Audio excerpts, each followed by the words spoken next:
Le parc national des Cévennes, idéalement situé au sud du Massif central, entre les Alpes au nord-est et les Pyrénées au sud-ouest, est le théâtre de différentes expérimentations. La grande diversité des paysages, mais aussi de la roche-mère, font qu'il est envisageable d'explorer les opportunités les plus variées en matière de biodiversité.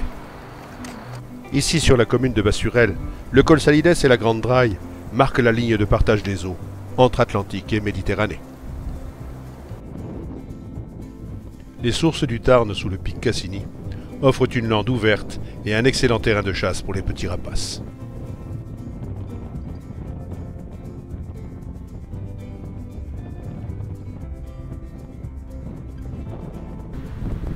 Les serres cévenoles de l'Égual ont été reboisées par Georges Fabre entre la fin du XIXe et le début du XXe siècle.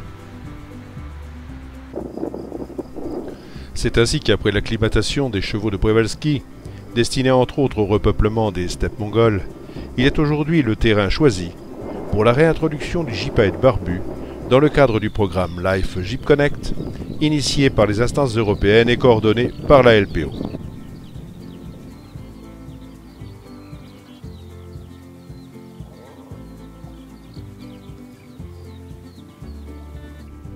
Bien entendu, l'administration du Parc national des Cévennes est en charge d'une grande partie de la mise en œuvre technique et scientifique de cette opération, toujours en coopération active avec la LPO. Une des grandes particularités du Parc national des Cévennes est entre autres celle d'être le seul parc national où la chasse soit inscrite dans le décret de création, mais aussi d'être le seul parc national habité où les activités agricoles et forestières sont très développées. L'élevage ovin, lait et viande, ainsi que celui des bovins d'Arras-Aubrac, sans oublier les caprins pour la production de pélardons, représentent l'essentiel des activités. Les céréales sont essentiellement cultivées sur les causses, mais aussi dans certains fonds de vallée. L'exploitation forestière, très développée, représente une importante source de revenus pour de nombreuses communes. La grande diversité des espèces gibier du Parc national des Cévennes fait que les 5 espèces de grands gibiers français y sont représentées. Les grands cervidés sont présents dans la majorité des massifs forestiers, mais également sur les causses. Le sanglier bien installé dans les Cévennes, suite à 2 sécheresses consécutives, tend à voir ses effectifs diminuer. Le chevreuil est bien représenté, mais peine à s'installer en raison des perturbations qu'il engendre lors des battues au sanglier. Le mouflon, très présent dans les gorges du Tarn, se rencontre également sur différents massifs. Quant au chamois récemment réimplanté, il occupe désormais plusieurs secteurs du Cosméjean.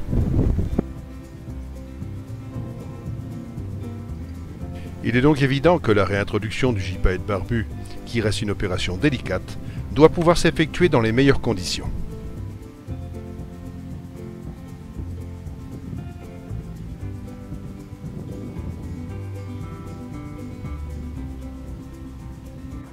La chasse du grand gibier étant une activité très prisée, il est tout à fait certain que certains animaux blessés ne sont pas toujours retrouvés et que leurs cadavres entrent dans la chaîne alimentaire des grands rapaces nécrophages et autres charognards.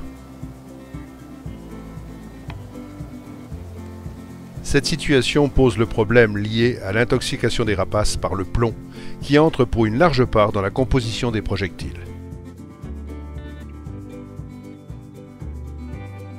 Il faut savoir que suivant la structure de la balle et sa vitesse d'impact, la perte de matière se situe entre 40 et 60% de la masse initiale du projectile, entre l'impact et le trajet de la balle dans l'animal. Le plomb étant réduit en particules plus ou moins importantes, est aisément ingéré par les oiseaux nécrophages.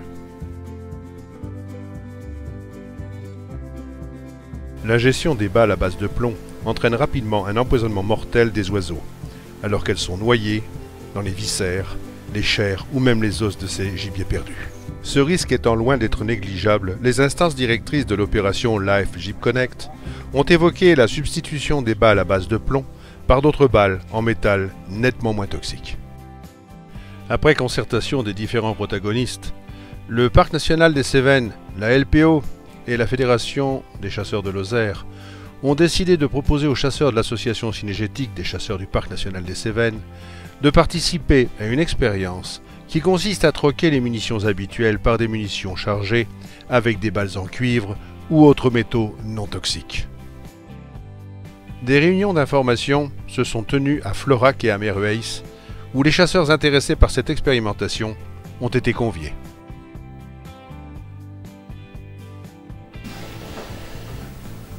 La réunion, donc le déroulé, on va vous présenter live, comme le disait Max tout à l'heure, la problématique et contamination par le plomb, en règle générale et un petit peu plus précisément sur le sujet qui nous concerne. Ensuite, on reviendra sur vraiment l'action et comment ça va se dérouler, donc le calendrier, le territoire concerné, puisque ça, je ne sais pas si vous en avez une visibilité, c'est expliqué un petit peu dans les courriers au départ, mais on reviendra aussi là-dessus. Et ensuite, dans la soirée, donc les munitions alternatives, donc vraiment la partie à Jean-Claude Tolfin, qui pourra vous amener l'ensemble des précisions nécessaires sur la partie balistique. On se rend compte que tout ça, eh bien, ça explose. Ça explose littéralement à l'impact. Et plus vous avez une vitesse d'impact élevée, plus votre balle va avoir tendance à exploser, notamment dans les tirs courts. Et elles perdent entre 40 et 50% de leur masse à l'impact. La balle de 150 grains cuivre ne va pas perdre de matière, ou quasiment pas. Donc on va avoir une action en profondeur qui va être totalement différente d'une balle plomb. Et c'est vraiment voilà, une bonne occasion de bosser ensemble sur quelque chose en bénéficiant de financements européens qui sont liés à une espèce, parce qu'elle a un intérêt dans cette expérimentation. Mais je pense que voilà, tout le monde y retrouve ses billes et c'est ça qui est quand même assez intéressant. Là aussi, il faut couper court, il faut dire d'emblée qu'il n'y a pas de piège de ça et qu'il n'y a pas de volonté en préambule du parc que d'interdire dans un an, dans deux, ou à plus long terme, l'utilisation du plomb dans les munitions. Il faut couper court à cette idée. Donc, je préfère le dire. Non, mais ça serait logique après que ça vienne au niveau national. Effectivement, il y a des requêtes par les associations de protection de la nature et autres. Il y a les chasseurs eux-mêmes qui incitent, Arnaud en a parlé. Voilà. L'idée, pour suivre l'aspect DRV, c'est vraiment de sensibiliser. Pour nous, il y avait deux objectifs dans ce live et nous sommes attendus par l'Europe. On a pris des engagements, le Parc national des Cévennes. C'est de sensibiliser, de former les chasseurs, de sensibiliser sur les dangers du plomb, l'utilisation et de tester in situ les munitions alternatives. Il a ainsi été possible de mettre en avant les risques liés à l'utilisation des balles à base de plomb, aussi bien par rapport aux risques encourus par les grands rapaces nécrophages et autres charognards, tout autant qu'envers l'homme. Un autre argument, et non des moindres, a été mis en évidence en soulignant l'absurdité de polluer la venaison réputée saine à une époque où l'on traque la moindre trace de pesticides ou autres polluants. Comme beaucoup de rapaces, quand ils ingèrent du plomb, eh ben, c'est subgastrique, ce plomb est tu vas en parler, bon, j'en dis pas plus, en tous les cas, digérer des os, vous voyez, c'est quand même difficile, donc il faut des subgastriques quand même très très puissants. Donc l'opération qui est mise en place, je vous présente encore juste quelques photos, consiste autour de Merueis, l'installation dans une vire, on met les oiseaux à un âge où ils ne sont pas tout à fait volants, on les alimente en leur donnant des os, et on espère que d'ici 5-6 ans, en tous les cas, ils viendront se reproduire dans les falaises des gorges de la Jonte et du Tarn. Ça c'est l'observatoire qui a été construit pour surveiller ces jeunes oiseaux, voir si le développement de ces oiseaux se passe bien. Vous savez que par exemple l'an dernier, on a un oiseau qui a été mordu par une vipère. C'est vraiment pas de chance, hein. On a deux oiseaux, il y en a un qui a été mordu par une vipère et qui est mort quelques jours après. Tous les oiseaux qui sont lâchés ici et dans les baronnies sont marqués avec une décoloration des plumes, ce qui nous permet de les reconnaître, et on arrive à les suivre de cette façon-là. Sont aussi balayés, mais ça c'est plus classique. Et vu l'importance qu'on donne à chaque oiseau qui nous est livré par cette fondation européenne, ils sont équipés de balises Argos qui nous permettent de les suivre. Et alors c'est pas cet oiseau, un oiseau qui s'appelle Adonis, et vous avez, grâce à ces balises GPS, le trajet qu'a effectué cet oiseau à travers toute l'Europe. Et vous voyez qu'il a passé quand même un petit peu de temps en Roumanie, et juste pour la petite histoire, cet oiseau s'appelle Adonis, et les Roumains ont fait une bière qui s'appelle Adonis en hommage de cet oiseau qui a été lâché ici dans l'Écosse. Les réunions d'information sont maintenant terminées. Arrive le temps où il faut passer à l'action sur le terrain. Les chasseurs participant à l'expérimentation munitions alternatives liées au programme Jeep Connect sont invités à venir retirer leurs cartouches directement auprès des animateurs responsables du suivi de cette opération. Le stand de tir de la Boulaine, mis à disposition par la Fédération départementale des chasseurs de la Lozère, a permis aux chasseurs participant à l'expérimentation de régler leurs armes avec ces nouvelles munitions.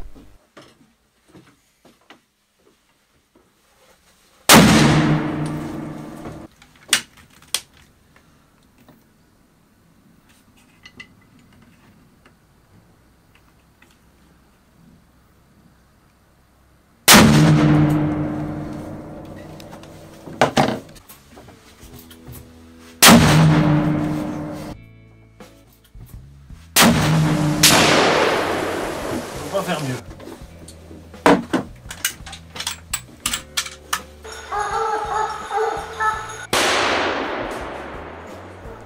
Dès la première saison de chasse, les résultats ont été probants, avec des animaux foudroyés par les munitions alternatives, à l'image de ces sangliers abattus d'une seule balle et tombés sur place.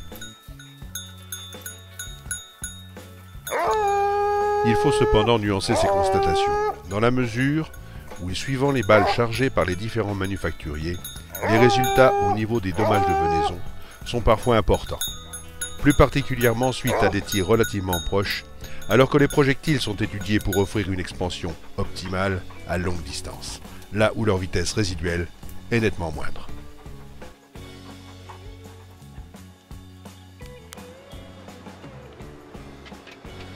Le suivi de cette opération, assuré par les agents du Parc national des Cévennes et la LPO, est l'occasion de rencontres sur le terrain où l'on peut apprécier l'engagement des uns et des autres.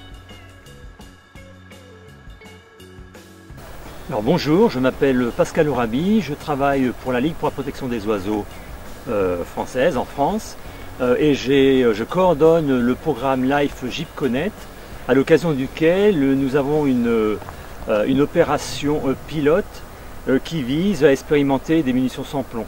C'est une expérimentation pilote d'une part par le partenariat, puisque c'est une expérimentation qui est conduite par le Parc national des Cévennes en collaboration avec la Fédération de chasse de la Lozère, et elle est pilote également parce qu'effectivement il s'agit de limiter l'empreinte du plomb sur l'environnement et sur les animaux qui peuvent être affectés par ce plomb. Hervé Pic, donc du Parc national des Cévennes, qui suis en charge de l'expérimentation munitions sans plomb. Et donc dans le cadre de cette expérimentation qui est menée, comme Pascal l'a dit, en collaboration avec la Fédération départementale des chasseurs, nous avons 51 chasseurs volontaires engagés dans cette expérimentation qui vise à expérimenter des balles donc alternatives pour la chasse au grand gibier. Voilà, donc là on a ces 51 volontaires qui font des tests sur le terrain, le but étant d'expérimenter directement les munitions lors de parties de chasse sur 2 saisons à partir donc de début de 2017. Cette expérimentation est particulièrement importante puisque le plomb, comme vous le savez, contamine la chaîne alimentaire. Et on travaille dans le cadre du LIFE sur le gypaète barbu, qui est un rapace, donc un vautour, particulièrement sensible au plomb, puisque le plomb peut provoquer la mort chez cet oiseau. Les autres rapaces également sont particulièrement sensibles, les autres espèces de vautours, qui peuvent souffrir de saturnisme, avec effectivement une véritable contamination, puisque même s'ils ne meurent pas du plomb, le plomb a des conséquences sur leur comportement. Et il peut y avoir effectivement des phénomènes de relargage sur des périodes de disette qui peuvent conduire à un accident ou être un facteur aggravant qui pourrait conduire à la mort de ces oiseaux. Donc nous sommes ici en bordure du Cosméjean, donc au cœur même de la zone qui a été identifiée pour l'expérimentation. 45 communes sur le territoire du parc national, donc dans le département de la Lozère. 45 communes sur lesquelles les chasseurs ont été invités à participer à cette expérimentation.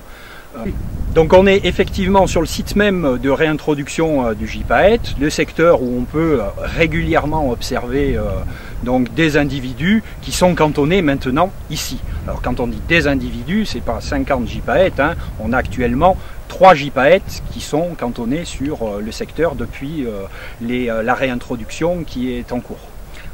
Donc nous sommes actuellement en milieu d'expérimentation, puisque la deuxième saison d'utilisation de ces munitions par les volontaires a commencé, et on est à la période du premier bilan, c'est-à-dire du bilan de la première saison de chasse qui a eu lieu, et où là on a un premier retour qui est très satisfaisant, puisqu'on a l'ensemble des chasseurs, 97% des retours que l'on a, c'est satisfait à très satisfait de l'utilisation de ces munitions cuivre, de ces munitions alternatives. Donc là c'est très encourageant pour la suite. On attend les résultats définitifs de cette expérimentation qui viendront bien entendu à la fin de la deuxième saison de chasse en cours, qui nous permettra de faire le bilan global de l'expérimentation grâce à des moyens, notamment des fiches de tir qui ont été mises en place pour avoir une analyse fine de l'efficacité de ces munitions, que ce soit donc sur la précision des munitions, sur leur efficacité létale, sur l'impact qu'elles peuvent avoir sur la venaison à la différenciation des munitions au plomb, et de la satisfaction globale qu'elles amènent pour les chasseurs qui les utilisent. Les pertes de gibier peuvent être conséquentes, à l'image de cette biche atteinte de 3 balles de thorax, qui tombera morte 200 mètres plus loin.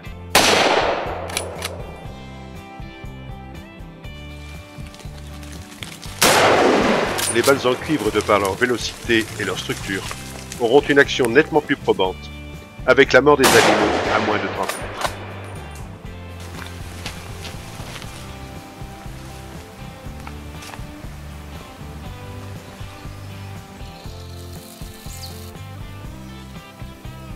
En poursuivant l'expérience, ces 2 autres sangliers abattus avec un projectile GPA de 9,30 g seront foudroyés sur place.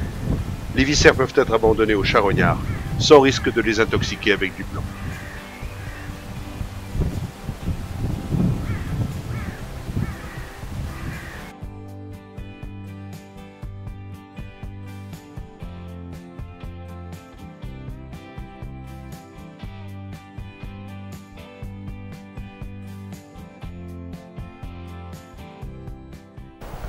Bon, Ludovic Agulon, vous avez participé à l'expérience de munitions sans plomb dans le parc national des Cévennes pour le tir du grand gibier.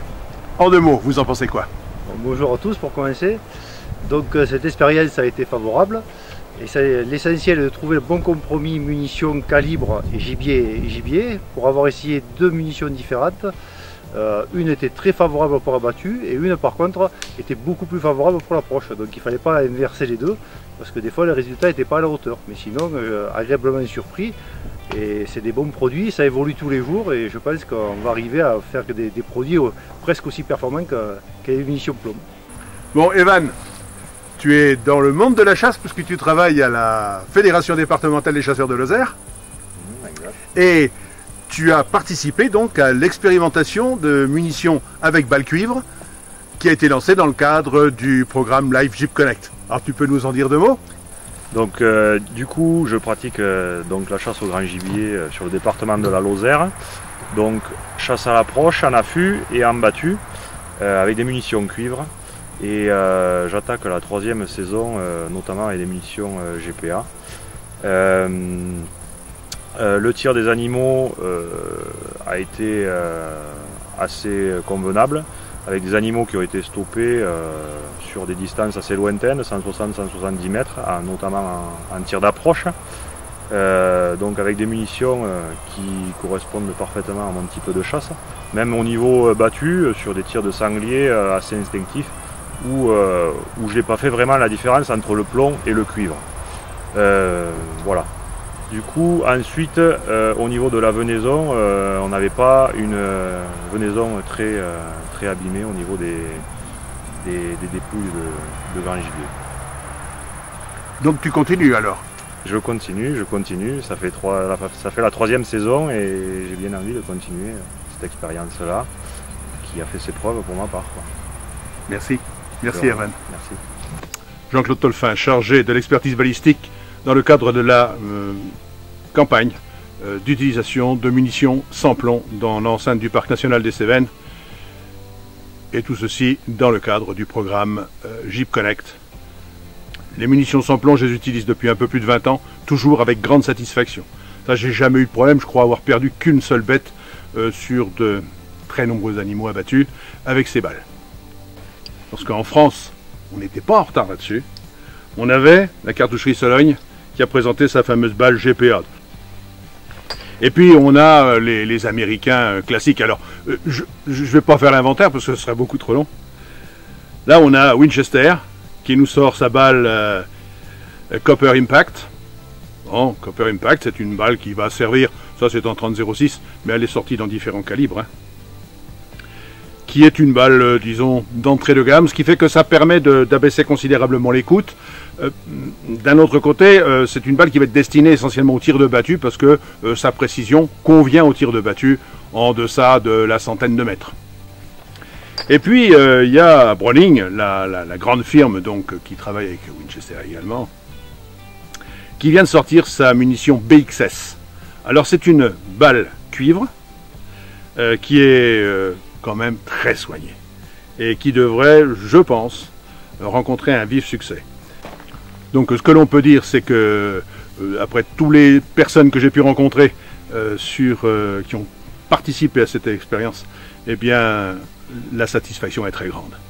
Bon, il y a peut-être deux, trois nuances. Mais enfin bon, c'est pas méchant du tout. Ça montre bien que ce sont des munitions qui sont performantes et qui ont toute leur place dans la chasse du grand gibier, dans le Parc national des Cévennes, où bien évidemment, certaines expériences sont tentées et la balle cuivre apporte sa petite pierre à l'édifice.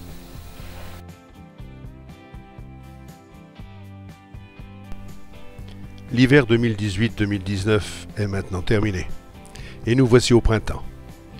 Arcana hante toujours les falaises du Cosméjean, fidèle à son espace aérien. Il ignore encore que 3 jeunes gypaètes, en provenance d'Espagne, vont bientôt lui tenir compagnie. Ce grand jour arrive enfin, le 6 mai 2019.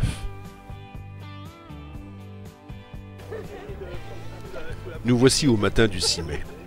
Le rendez-vous est fixé au camping de la Cascade, exactement en face de la falaise, qui va accueillir 3 nouveaux oiseaux. Déjà de nombreux invités, venus de parfois fort loin, mais aussi du cru, se pressent autour des stands mis en place par la LPO.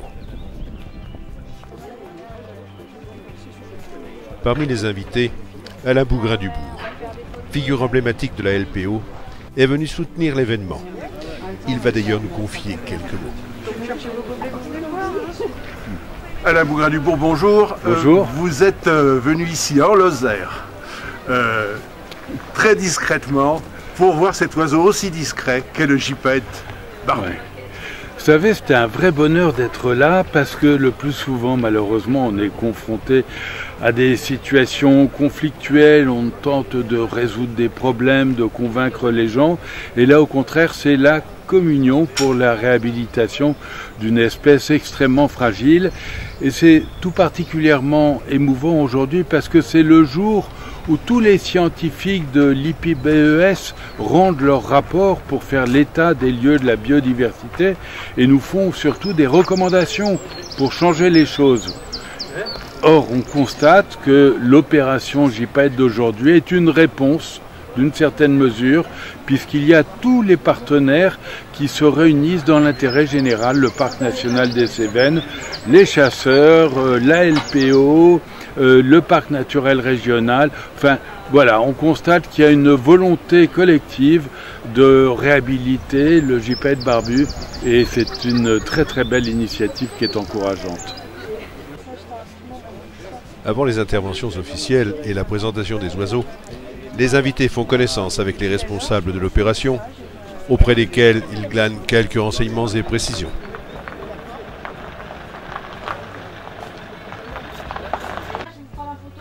Les enfants d'écoles environnantes profitent des explications fournies par les animateurs du Parc national des Cévennes et de la LPO.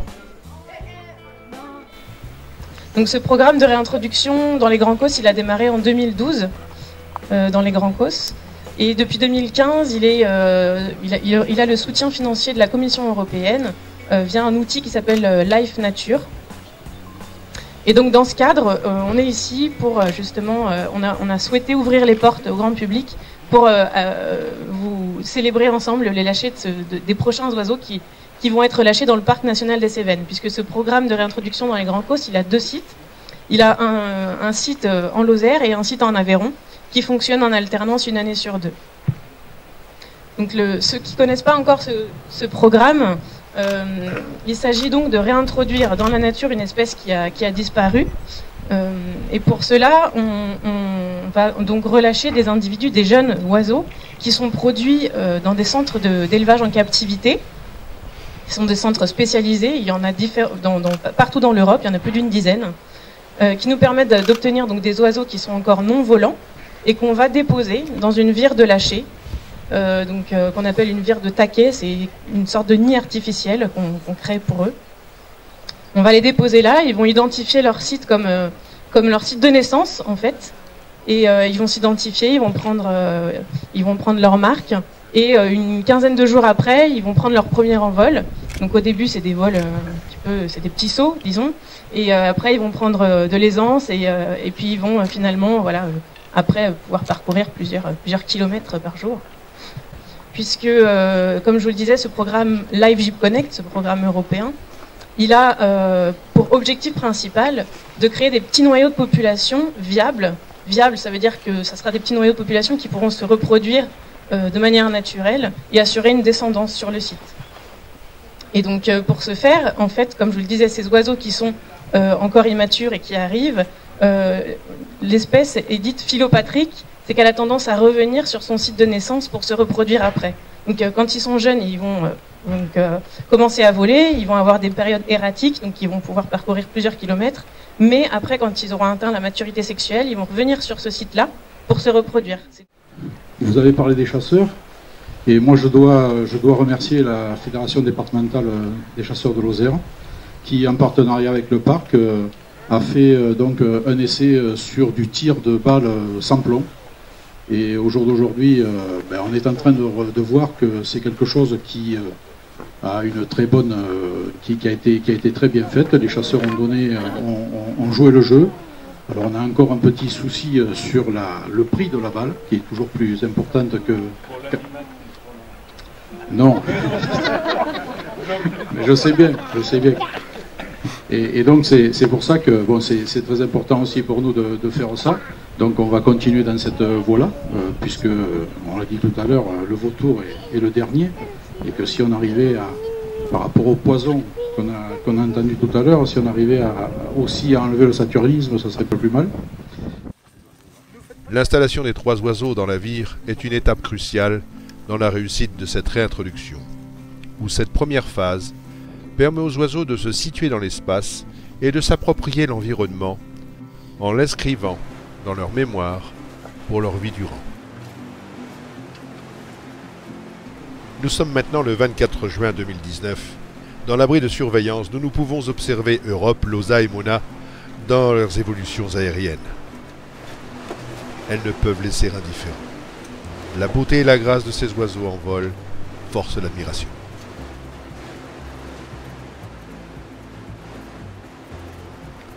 Il me semble que ces images sont le meilleur plaidoyer envers les chasseurs pour l'adoption de munitions alternatives afin de préserver, autant que faire se peut, ces merveilleux oiseaux qui rendent le ciel de Lozère encore plus beau.